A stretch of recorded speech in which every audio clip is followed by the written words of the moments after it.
Good morning, and thank you very much for joining us. I am Yori Folani. I guess, well, COVID has always been in the news, but it sort of surged forward as much as the Delta variant would appear to have caused a surge in the number of cases in Nigeria. Reports by now, I imagine you know, are saying that like unprecedented highs, anywhere between 500 and 790 as at Wednesday, August 11, according to the authorities.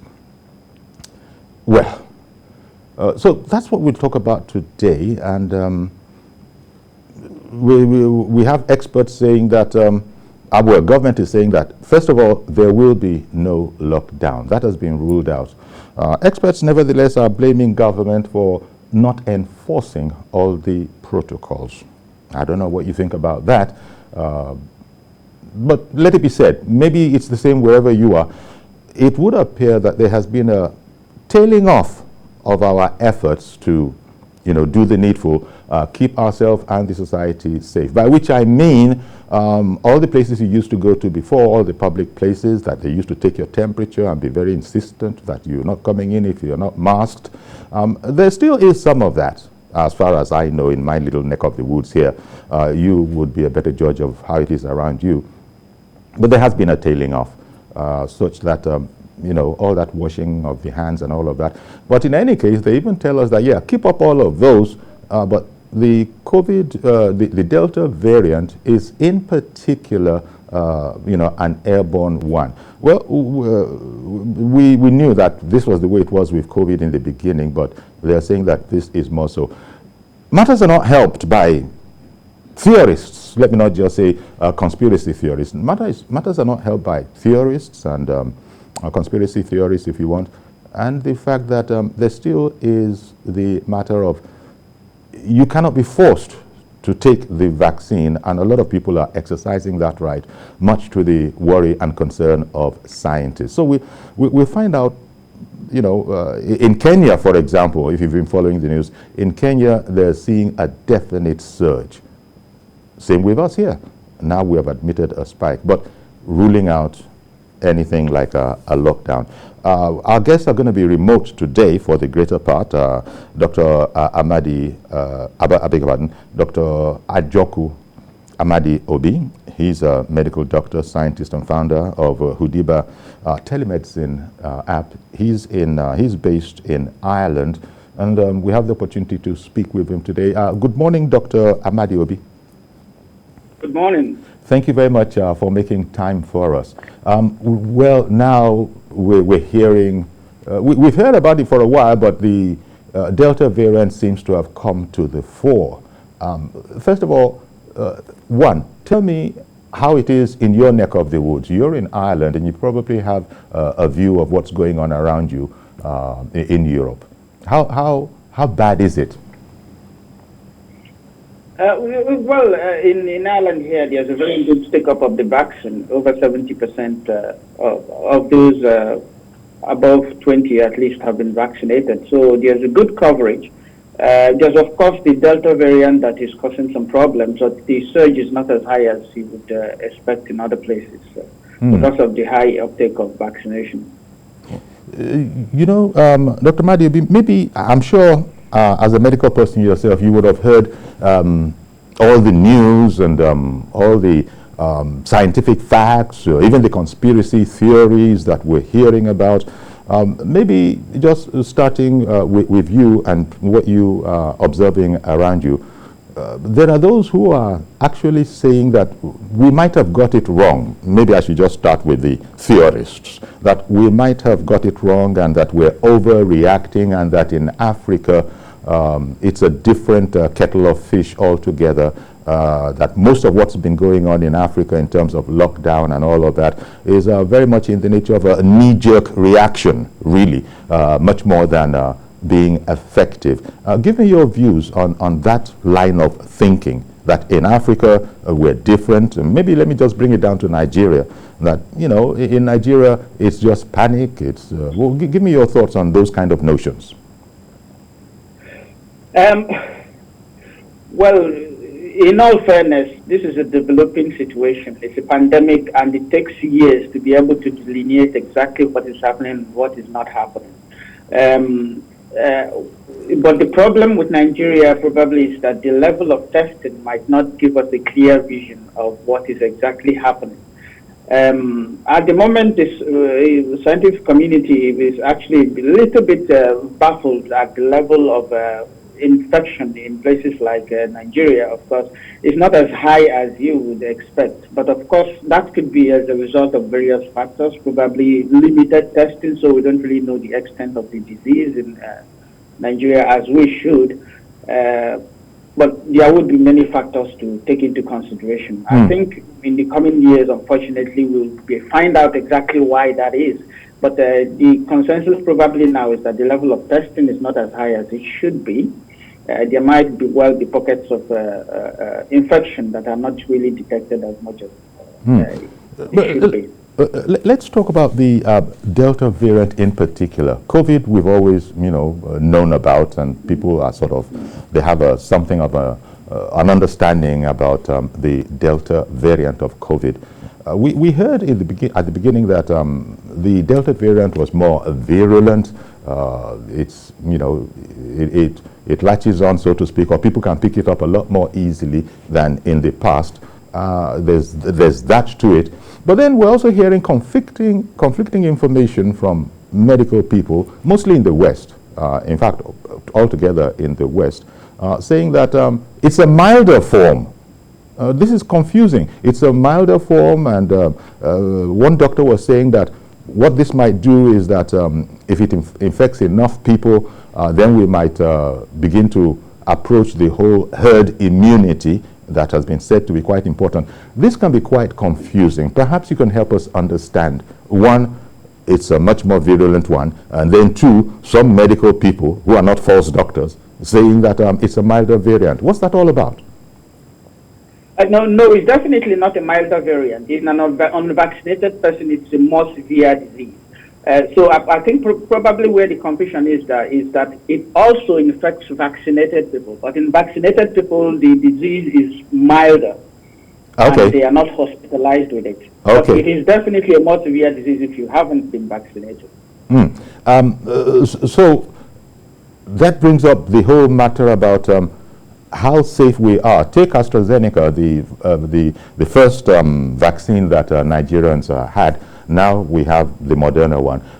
But even that, the kind of figures that we were hearing, AstraZeneca was said to be something up to 66% effective, whatever that means. You help me interpret those figures. But up to 95% effective in terms of the vitality of it. Help us explain that again.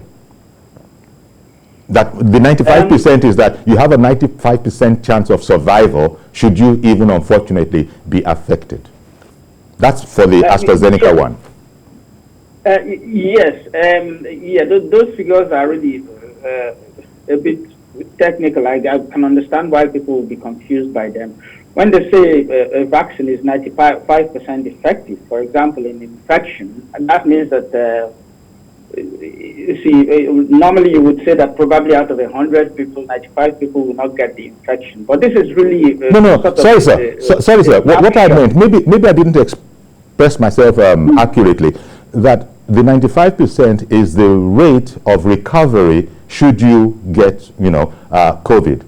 But the 65% is in terms of, as we used to think, preventing you from catching the bug.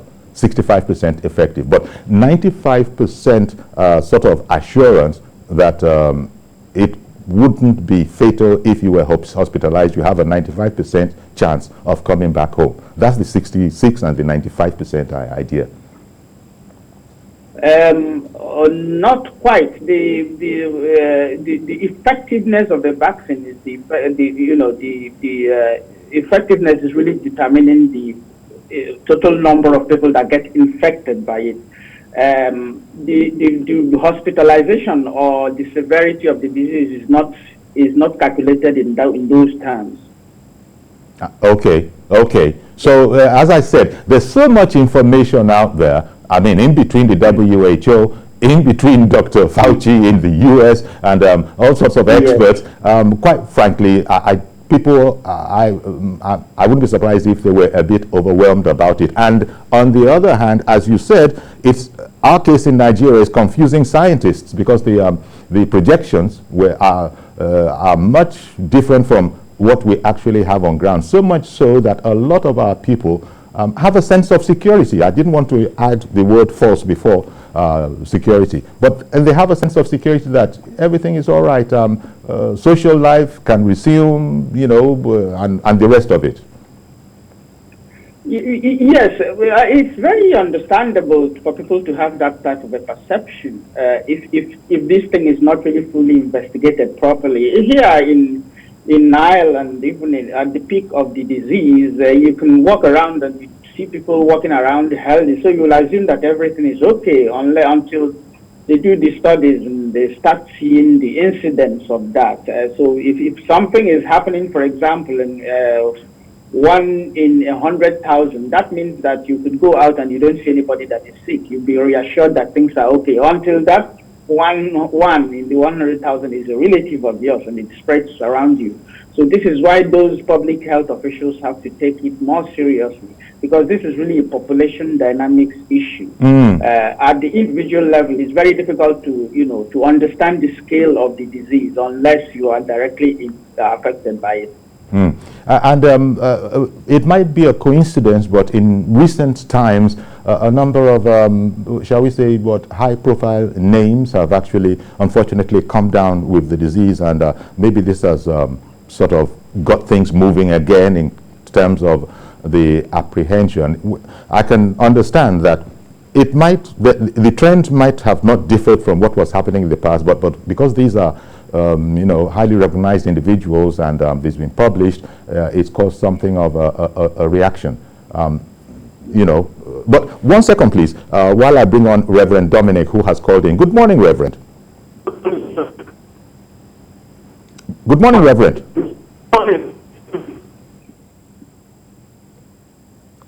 Dr. Reverend Reverend Dominic, are you there? Oh dear. Please talk. Is there a technical issue? Can you hear me, Reverend Dominic? I can't even hear you. Okay. You can't hear me. Maybe the line will clear up. I don't know if you could help us, maybe just disconnect and connect again. Reverend Dominic, see if you can do that for us, please. Thank you very much. Dr. Amadi-Obi, as I was saying, you were about to respond when we had to go to that call there. I was saying that there have been a number of cases of high-profile individuals, and it's conceivable that individuals that are not necessarily high-profile might have kept this trend up, but the moment it now went into the lane of, you can understand there's some sort of apprehension. And, yes. We now have sort of, in recent times, there's been a case, maybe there are cases of people who have been fully vaccinated, the 2 shots, and are still coming down with COVID. And unfortunately, in a number of cases, it has been fatal. Yes. This vaccine is, of course, 95% effective. Which means that a certain percentage of people will get infected. But the thing is that those who get infected have a much milder disease. It is still possible that somebody would come in with very severe disease whilst being vaccinated, but that would be a rare occurrence. Okay, that would be a rare occurrence. We are just hearing of this, I would deign to say that people who have been vaccinated and therefore felt sure, I mean, they're not illiterate, they're not saying they're now immune to it, but to now hear it being pronounced that the fact that you are vaccinated, let us face it, doesn't count for all that much. You still have to keep up everything else you were doing, lest the unimaginable happens. Yes, yes, that is this COVID virus has been a moving target, and the introduction of this Delta virus has really changed the narrative. Before the Delta virus became rampant, the trajectory of the pandemic was coming down. But there are certain things unique about the Delta virus that makes it a bit more dangerous than the other variants. It is at least about over 1,000 times the concentration of the virus in the body than compared to other previous ones. So basically, he has adapted to such an extent that Doctor, if somebody has an... Sorry, Doctor, to interrupt you. I want to be sure I heard you right. Did you say in the case of the Delta variant of COVID-19, it's up to 1,000 times more concentrated in terms of what it does in the body? Yes, the viral load, what they call the viral load, means that the amount of virus in the body of somebody who is infected with the Delta virus is about 1,000 times that of the Alpha virus, the original one, which is why it is, so it has adapted itself in such a way that it's more infective and it's more virulent. So that has sort of changed the narrative that we've had. So it has the capacity to overwhelm the immune system, but in those who are vaccinated, they might still be able to infect people, although they have a mild disease. So the advice that is being given now is modified to take into account the presence of the Delta virus, which is a bit different from the other one. Okay. Mazi Okorafo in Ahjoku. Good morning, sir. Mazi. Okay. It looks like there's something of a technical issue. If Mazi Okorafo can't hear me, he didn't respond, so I'm guessing that he can't really hear me. So, Dr. Amadi-Obi, the other question is, do we still, that is scientists, do they still know what is going on? You said that this is something new. We're still trying to find out where we are. Now we're hearing that the Delta variant has changed the narrative altogether. Yes, that is a very good question. Do we still know what is going on? I would say that the pace of scientific advance in this pandemic has been phenomenal. We've had the virus within a year or 18 months of the pandemic. We are monitoring the disease as it appears, and the level of activity and the level of understanding of the disease is phenomenal. Many of what has been discovered so far takes years to discover based on current technology. So it's amazing the extent to which we have gone with the disease. Having said that, it is a virus that adapts as quickly as this, which many viruses do, becomes a challenge. So which means that at every day we are beginning to understand the virus much better and take action immediately, which is why probably there's a lot of confusion, because some of these discoveries are, we make them at the minute and the next day these are announced. It sounds like people are prevaricating, but this is based on very hot research that is occurring at the moment. So in terms of the scientific endeavor, I think this is a game-changing science that has been going on with this pandemic. Now, cases are rising in Nigeria as elsewhere. In Kenya, I was watching foreign television yesterday, and they say they have a situation. They have a situation they are referring to as a surge over there in Kenya. Well, in Nigeria here, government has explained that there is no, thinking of a lockdown yet. They're making the point that the lockdown is the absolute last resort before we go in there. And we're seeing that in the West, people are opening up, governments are opening up, because there's fatigue, there's lockdown fatigue. So it can be quite confusing to someone just staying here and trying to understand what's going on. In the West, they're opening up. I don't know if there's still a hike, a rise. And here, there is a rise. So government is saying, in spite of that, spike in cases, there will be no lockdown. So really, the whole thing is it's in a tizzy, really. It's in a tizzy as far as the ordinary citizen is concerned.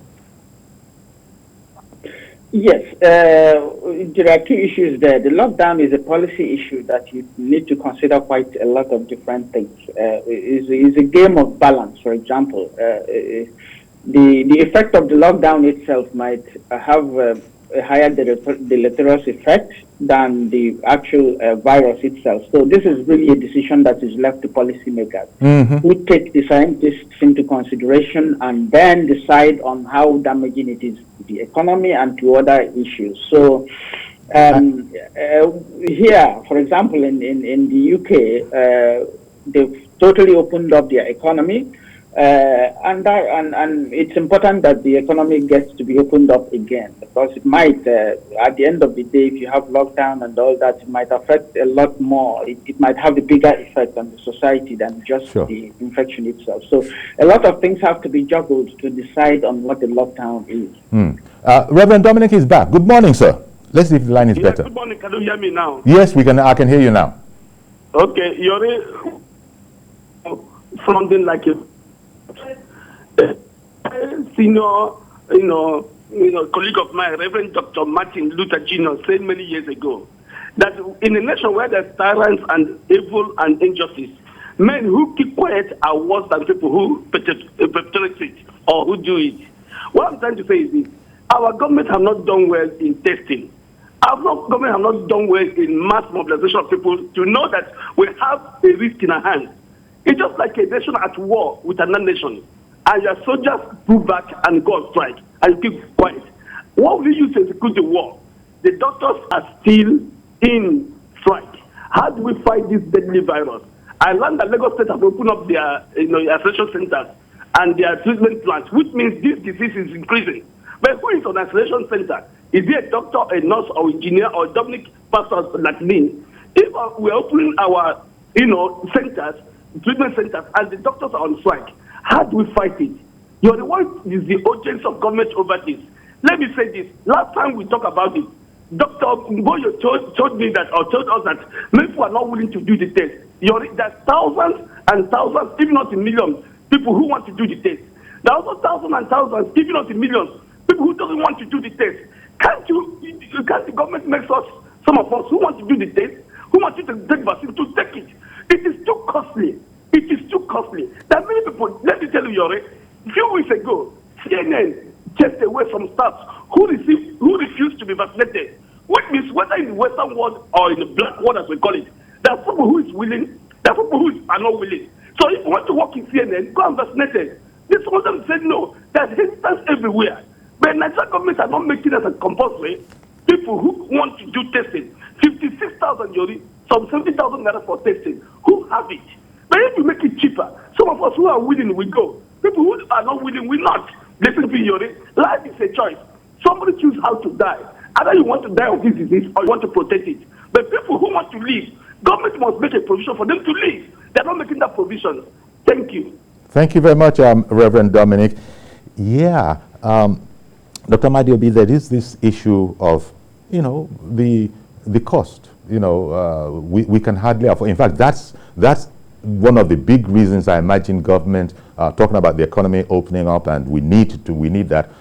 That's one of the reasons why government is saying a lockdown, never you fear, is a last resort. It's simply, people simply can't afford to test. And the danger there, I imagine, is that asymptomatic, people, they will carry on their merry way, unknowingly infecting people simply because they've not been able to test. What's the situation like, again, for comparison in your neck of the woods, in terms of, do people voluntarily present themselves for test if they're in any doubt?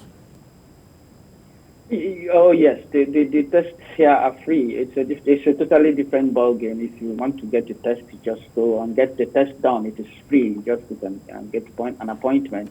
The vaccine is free and freely available. So yes, it's a lot easier.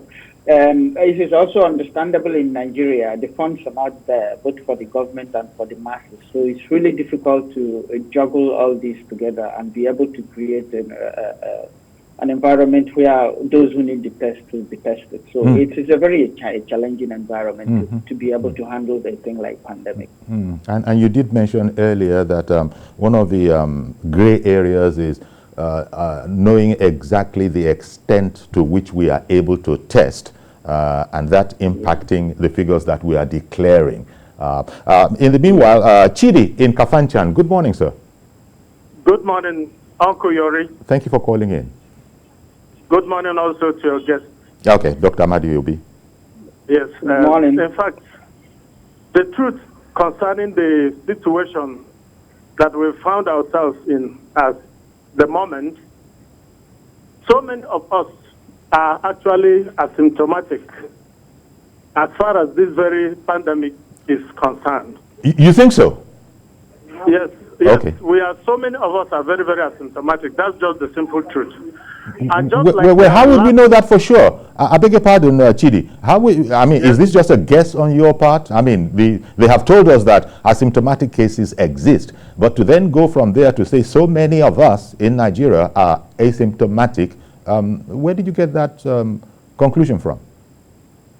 Really, from the fact that so many people are not having the availability and the wherewithal to go and test and know their status. Okay. I can see how you reasoned it out. Yeah. At that point, I would like the government to do something that is going to be proactive in reducing and making the testing centers more accessible to a good number of people in order for people to know their statuses and then to avoid overcrowding, because some of the guidelines given by the NCDC go to the letter.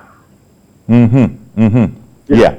So this is very, very important. Thank you very much. That's my little contribution. Thank you very much. I think it's a big contribution. This whole matter about people, because that's where I started off the program with. It seems to the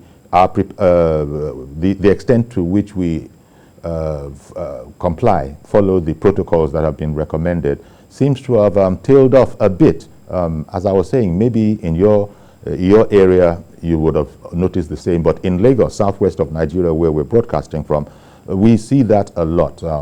Some establishments, mind you, still keep the protocols up. They will insist on you being sanitized. They will insist on you being masked before you can come into the establishments, but the number has fallen off. Now, whether or not people can be forced, I think that is where government is sort of weighing it, and quite frankly, they're making it up as they go along, I would imagine. Somebody else has called in. Okay, Mr. Yakub, good morning. Yeah, very good morning, sir. And then good morning to your guest, Dr. Amadi-Obi. Dr. Amadi, that look like Governor Akeredolu until I look very closely. I totally agree with Reverend Dominic and then the last caller as well. One thing is this. The last caller's main point was that so many of us are asymptomatic.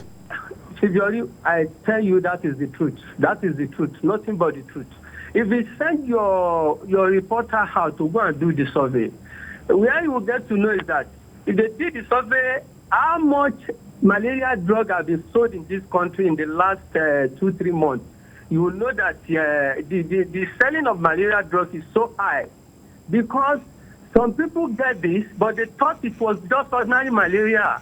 And then when they took the malaria drug, the thing will be going gradually.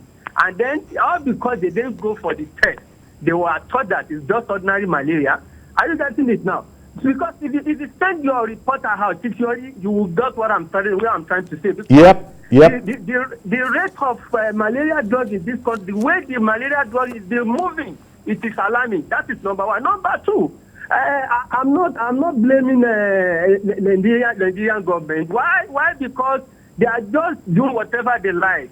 The reason is this: most of them, the AstraZeneca vaccine and all those, the last vaccine that we got in this country, because they were elite, they are in position of power. Most of them have access to this vaccine. They have taken the 2 jabs. And then they believe they have taken it, their family have took it, and then nothing concerns them again. Because the reason is when the minister will tell us that we are not looking to lock down again, yes, we may not lock down, but what are you putting in place into curb this? And then a station whereby your doctor is on strike again. And then the minister of the labor, he was telling us that they go on year strike. Look at that, imagine. I didn't think we are in a country whereby our system is working. By now, Shijori, I repeat it, that very particular minister of labor could have been sacked. Because you cannot call yourself a doctor, and then even though you have been retired, been practicing, and then you are not telling us the doctor that strike, they are going on year strike. When we are in pandemic, ordinary citizens of this country, we are facing in the station of a pandemic, and then there is nowhere for us to go. Somebody like me, I've been telling you, Chichori, that I'm ready to take this vaccine. I've been going there often and often. They were telling me that vaccine is not ready. Now that the vaccine is ready, if I go there now, who is going to establish the vaccine for me? Is it the doctor that don't strike? And then the Minister of Labor was telling us they are going on year strike. Yes. That minister is supposed to be fired. I didn't mean that we have a president that is a listening president. So ordinary citizens like us, that we focus for them, and then we like our Mr. President to take the bull by the horn and fire that very particular minister. All right. Good morning and God bless you, Shibori. Good morning, Mr. Yakub. Thank you very much for calling in. Dr. Amadi-Obi, I'm going to go on a quick break now, but please stay with us. We'll be right back. Okay, will do. Okay, welcome back, and we're looking at the spike, if not surge, in the incidence of COVID-19, in particular the Delta variant that has been observed in Nigeria. We are seeing in reports that in Nigeria in June, daily infection rates were as high as between 500 and 790 as at Wednesday, August 11.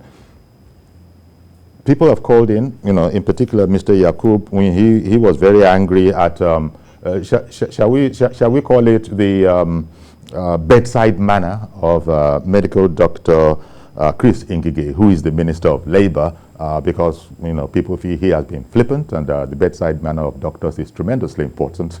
But he wasn't acting as a medical doctor.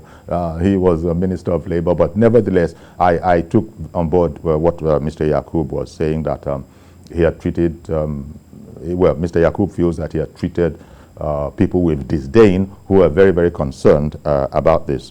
And I understand that we have Garba on the line. Did I get that right? Yes. Good morning, Mr. Garba. Good morning, Uncle Yori. Good morning to your guests of that. Thank you. You see, Uncle Yori, to be honest, this one, I have experience of this. What Yakub said is absolutely the truth. I have malaria. In fact, I lost my sense of smelling and taste. Really? I was thinking it's a common malaria. Mm-hmm. I went to chemist. They gave me malaria injection 2 days. I came back home. Honestly, Uncle, if you carry me to a toilet that is worse in this country, I will not perceive any odor, no smell. I can't perceive. I came back after 4 days, 5 days. Still, I'm feeling weak. As the same symptoms. I start asking myself a question. I say, it's like I'm having this virus. So to follow part of this in Makodi, I'm living in Makodi. I don't know where I will go, I will get a test. I'm confused at that moment. Also, guys, I go back to the chemist. I explain to the person, he said, so what I will do is that it's 2 things. I should try and minimize and restrict my movement. And I should try as much as possible to get more. I should be taking more. And buy vitamin C.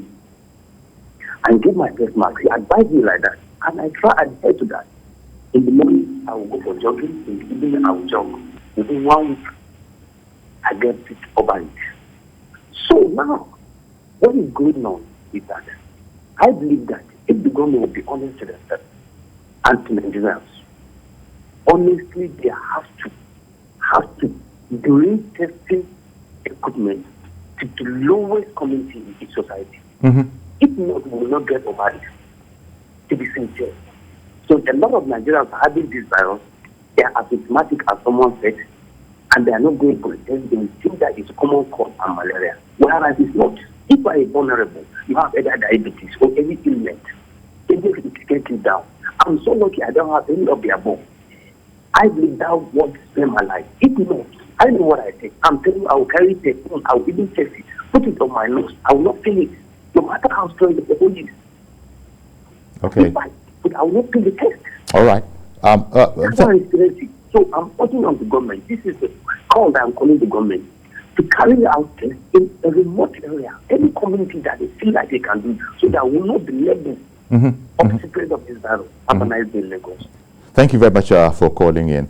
Dr. Amadi-Obi, the link, at least in the public's mind, between the symptoms of COVID-19 and malaria, maybe you could comment on that. Whereas malaria might be unknown in Ireland in terms of the general population, still, I think you can comment on it. A lot of people, a lot of people have actually said that, you know what, I've come down with COVID-19 and without going to any facility, treating themselves for malaria, it is their belief that they've come out of it. Now, the symptoms similar, and can you understand the link, this link, and what do you think of it as a scientist? Yes, even before COVID came along, we overdiagnosed malaria. Anybody with a fever and chills, we call it malaria in Nigeria. If in fact, the facilities for diagnosing malaria is actually not very good in Nigeria. So a disease that comes down with a fever or chills, we assume is malaria until proven otherwise. But the last caller who had loss of smell obviously had COVID. But one thing that your previous callers have mentioned consistently is that the asymptomatic spread in Nigeria is probably very wide. Yes, I tend to agree with that, and the reason being that Nigeria's demography makes it easy for people to have a symptomatic COVID infection.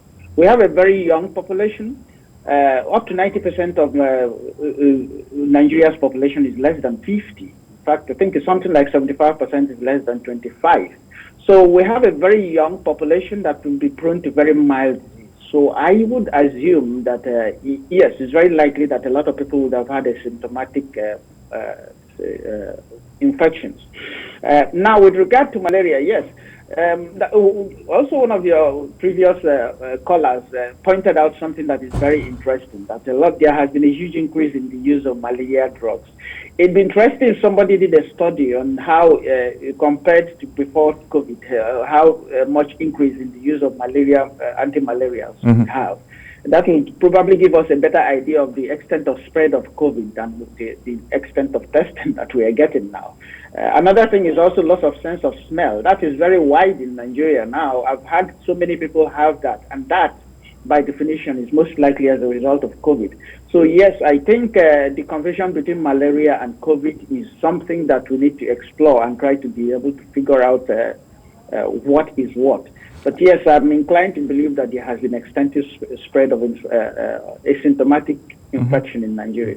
And when these people self-diagnosing, it must be said, because there are people, many people in Nigeria, since malaria is endemic here, that will say that, look, I know my medical history. They're just regular citizens. They are not medical people. They're not doctors. But they say, since I was born, the only illness I ever have is malaria. So when they get the chills, as you've said, they usually go for their usual suspect. Yes, and indeed, I imagine people have proceeded to treat for malaria because, and how effective is it? Because people are saying, without necessarily giving us all the details, that they've come down with COVID. They didn't go for a test. There wasn't a certification that indeed you have COVID, but they said they've had COVID and they've come out of it.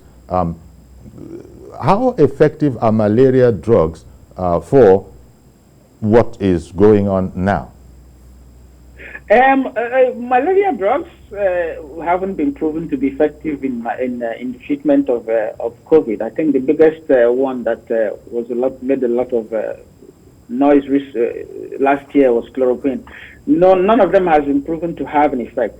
There could be a lot of different factors that could lead to mild disease in Nigeria. Like I pointed out, there is an increase. Our population demographics is actually much younger people.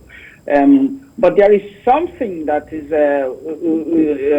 this is more my theory than anything else. The incidence of worms in people actually tends to reduce their immune response. Severe COVID is actually as a result of a severe immune response. So if you have something like worms that is modulating your immune response, that might have an effect on modulating how you respond to the infection itself. So most likely some of these worms are more prevalent in places like Nigeria, of course, might be protected. Okay. This is just the theory that might explain why a lot of people haven't come down with very severe forms of COVID. But this needs to be really explored to find out exactly why. Okay. But malaria itself hasn't been a very, malaria drugs haven't been shown to have any effect. Nuruddin in K2, thank you for holding on. Go ahead now, sir. Good morning, Chief Yori. Good morning, sir. Thank you for calling in. It's just Yori. Carry on, please. Okay, sir. I have malaria. Good morning, sir. I can hear you. I have malaria. I have malaria before, and I treat malaria. Carry on, please. I have malaria. I have malaria before. I treat malaria several times. Several times. Several times. Nuruddin, don't listen to yourself. Please ignore the echo and just keep talking. What, Mr.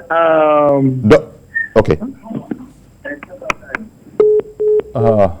Okay, Nuruddin, I haven't heard that name before on our program, so maybe, I don't know if he's a new caller, but the thing to do, callers know that don't listen when there is a feedback, aka echo. Don't listen to that. It's the distance between us that is causing all of that. Is a technical thing. So, Dr. Amadi-Obi, you just sort of explained the malaria suspect thing, and indeed you've also said that, look, when people who have malaria, we've not heard that they lose their sense of smell. And you pointed out that if you are saying that you've lost your sense of smell, you as a doctor are saying that that's very likely to be COVID, right? That's very, very, very much likely to be COVID. So we have this situation on our hands. I wanted to ask you, the question I wanted to ask you is that we've been told from the beginning that do what you can to keep your immune level high. You know, you just want to feed well, do whatever your doctor tells you, because the your immune system that's going to help you fight this just needs to be as vigorous and vibrant as it can be. In what way does the Delta variant, its mode of attack, so to speak, does it differ from the first COVID strain that we became familiar with? Why is it, you said the viral load is up to 1,000 times more than it used to be with the previous variant. So what's the method of attack? Is it the same or is it different? No, it's the same. It's the same method of transmission. It's of how it affects the person. In the person. Is it the lungs this time? Yes, is it the nasal passages? Or is it very much the same as before? Yeah, it's the same as before. It's just that the viral load is much higher. Okay. Oh, well, the same as before. Wherever the previous variant was attacking so that the testers say you have COVID, those are the same places that are being hit by the Delta variant. And yes.